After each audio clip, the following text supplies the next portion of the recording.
दोस्तों नमस्कार।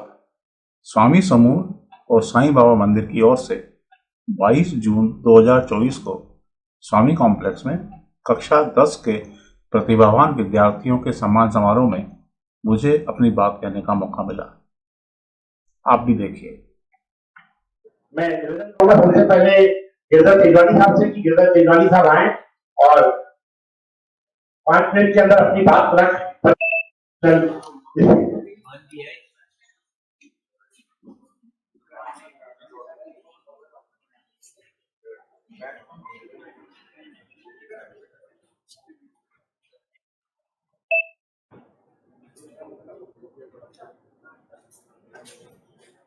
स्वामी की और साईं बाबा की रूहानी मौजूदगी में आयोजित इस भव्य समारोह में हम सब सौभाग्यशाली हैं। केवल मंच पे ऐसी शख्सियत बैठी है जिनसे प्रेरणा ली जा सकती है, अपितु उससे भी अधिक प्रेरणादायक आप लोग हैं।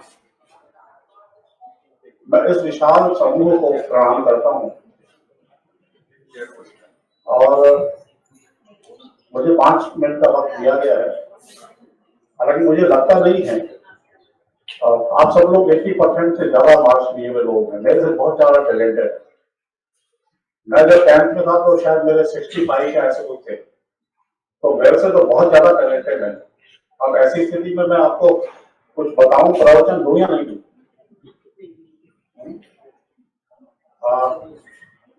मैं 2-3 चीजें बहुत तेज कर पाऊंगा, प्रवचन नहीं होगा। मुख्य कुछ बातें हैं, आप उससे सिर्फ गौर करना और बिल्कुल पॉइंटेड उन पर आप थोड़ा ध्यान देंगे, उनको अपनाएंगे तो मैं समझता हूँ आपके जीवन में परिवर्तन निश्चित रूप से आएगा। कुछ एक बिंदु, हालांकि कहने को बहुत कुछ है, लेकिन कुछ एक बिंदु मैं आपको बता रहा हूँ। आपके लिए बहुत महत्वपूर्ण बात यह है, आपने देखा होगा कई बच्चे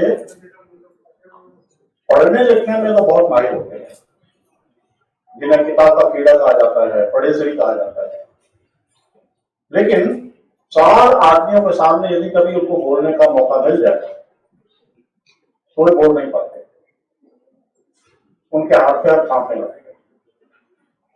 ये अंतर्मुखी व्यक्तित्व है, यानी उनका व्यक्तित्व अंदर की तरफ विकास किया हुआ है, बहुत किया हुआ है, लेकिन उनका बहिर्मुख विकास नहीं हुआ। और कुछ लोग ऐसे होते हैं जो बहुत टैलेंटेड नहीं होते लेकिन बोलने में बहुत माहिर होते हैं। उनका व्यक्तित्व निखर के आता है, दिखाई देता है। आप देखिए, जिसका व्यक्तित्व ज्यादा विशाल है, ज्यादा महान है, वो दिखाई नहीं देता, और जिसका अपेक्षाकृत कम है वो दिखाई देता है। ये उलटवासी है ना। हमारे मारवाड़ में कहावत है कि बोलने वाले के तो बेर भी दिख जाते हैं, बोलने वाले के तो बेर भी दिख जाते हैं, और नहीं बोलने वाले के शेर भी नहीं दिखते। समझ रहे मेरी बात? तो हमको इस चीज से प्रेरणा लेनी चाहिए कि हम अपने व्यक्तित्व को अंतर्मुखी नहीं रखें। और आज का जमाना तो निश्चित रूप से मैं दावे से कह सकता हूं कि यह बहिर्मुखी व्यक्तित्व का ही समय है। यदि हमारी प्रतिभा बाहर नहीं निकल के आई है तो वो प्रतिभा बेकार जा सकती है। जैसे कहते हैं ना, जंगल में मोर नाचा किसने देखा? यदि कोई को देखेगा तो उसका आनंद लेगा, और जंगल में नाच रहा है किसी ने देखा ही नहीं।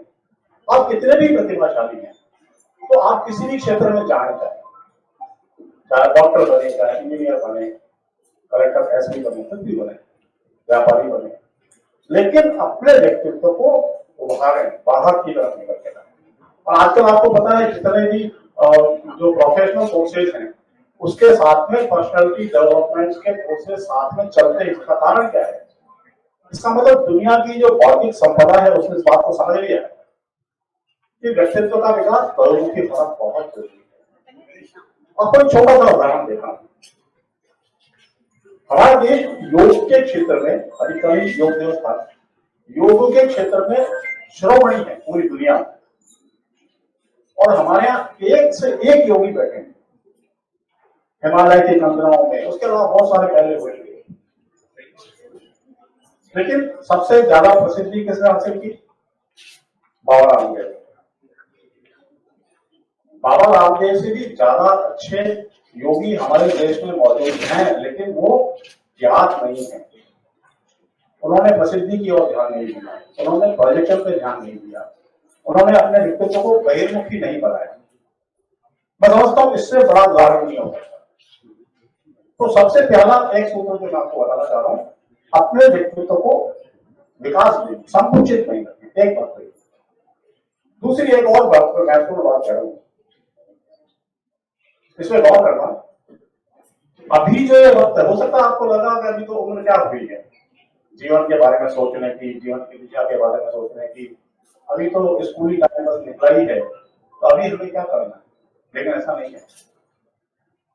इतिहास में ये बात तथ्य बिल्कुल उजागर हो चुका है कि अब तक जितने भी महान लोग इस देश में या दुनिया में पैदा हुए हैं, उन्होंने अधिकतम, मतलब उसमें समझ लीजिए 90% जो प्रतिभाएं हैं, अधिकतम 50 साल की एज में उन्होंने शिखर हासिल कर लिया। अब सोचिए, ऐसा नहीं है कि 60 साल बाद जाके और कोई व्यक्तित्व महान बनेगा, ऐसा नहीं है। उनका विकास 25 साल से आरंभ हो गया। तो एक संकल्प लें इस उम्र में, अपने आप को बच्चा मत माने। आपने बोर्ड का एग्जाम क्लियर कर लिया है, अपने आप को बच्चा अब नहीं माने। जल्द ही आप वयस्क उसकी स्थिति में आ जाएंगे। तो आपको अभी से संकल्प लेना होगा कि मुझे कुछ करना है। एक दूसरा, एक जो सबसे आपसे चीज जुड़ी हुई है वो है इंटरनेट। आप लोग जो, हमारे जमाने में तो ये था कि टेलीफोन भी नहीं था, मोबाइल भी नहीं था, टच मोबाइल तो बहुत दूर की बात है। आपके जमाने में तो आप देखो हर एक व्यक्ति के पास मोबाइल मौजूद है और इंटरनेट मौजूद है। ये बहुत बड़ी उपलब्धि है हमारे लिए। आप देखिए, हमारे जमाने में जब हमको कोई किताब पढ़नी होती थी, किसी के बारे में जानकारी लेनी होती थी, तो उसके लिए लाइब्रेरी में जाना पड़ता था और या पुस्तक खरीदनी पड़ेगी, जो कि हमारे क्षमता से बाहर होती, हम नहीं पढ़ पाते। उसके अलावा दुनिया भर में जितना भी ज्ञान पुस्तकों में समेटा हुआ है, वो हमारी पहुंच से बहुत दूर है। लेकिन अब दुनिया का सारा ज्ञान, पूरा बाजार ज्ञान का खुला पड़ा है, बिल्कुल खुला पड़ा है। आप चाहे जितना लूटना चाहो लूटो। तो इंटरनेट का ज्यादा से ज्यादा उपयोग होना चाहिए कि आप अपने जिस क्षेत्र में आपने जिसकी रुचि है उसमें ज्यादा से ज्यादा ज्ञान हासिल करें। इसमें समस्या सबसे बड़ी ये है क्योंकि इसमें मार्केटिंग इस तरह की हो गई है कि इसमें नेगेटिविटी बहुत ज्यादा है। आप जैसे इंटरनेट खोलेंगे तो नेगेटिव चीजें पहले सामने आएंगी, उनको आपको इग्नोर करना पड़ेगा। अच्छा, बड़ा अजीबोगरीब स्थिति है। ये जो एज है ना, इसी एज में आदमी के अंदर कई तरह की भावनाएं उत्पन्न होती हैं, इसी दौरान कई तरह की संभावनाएं उत्पन्न होती हैं। उस स्थिति में अपने पे कंट्रोल करना है। आपके अंदर कई तरह के शारीरिक परिवर्तन आएंगे, मानसिक परिवर्तन आएंगे, आपको आकर्षित करेंगी वो नेगेटिव चीजें। लेकिन अपन को उससे बचना है। और यदि हमने अभी इस नींद में बच ली तो मैं दावे से कह सकता हूं कि आपकी जो दिशा है वो बिल्कुल सही दिशा में चली जाए। एक आखिरी बात जो मैं कहना चाह रहा हूं वो ये है कि स्वास्थ्य का पूरा ध्यान दें। हमारे सामने मेरे भैया जी बैठे हैं, अंतर्राष्ट्रीय खिलाड़ी हैं, अंतर्राष्ट्रीय अंपायर भी हैं। खेलों के बारे में कई बार आप बच्चों को प्रेरित करते रहे हैं। उन्हीं की मौजूदगी में, उनकी अनुमति से मैं कहना चाहता हूँ, वो हर बार यही की बात करते हैं, देखो बच्चों, आप पढ़ो लिखो खूब परसेंटेज लो, लेकिन शरीर का भी ध्यान, शरीर पहली चीज है। इसीलिए कहा गया है पहला सुख निरोगी काया, सबसे पहला सुख निरोगी काया। आप कितने भी टैलेंटेड है लेकिन आप स्वस्थ नहीं है तो वो टैलेंटेड किसी काम नहीं आएगा।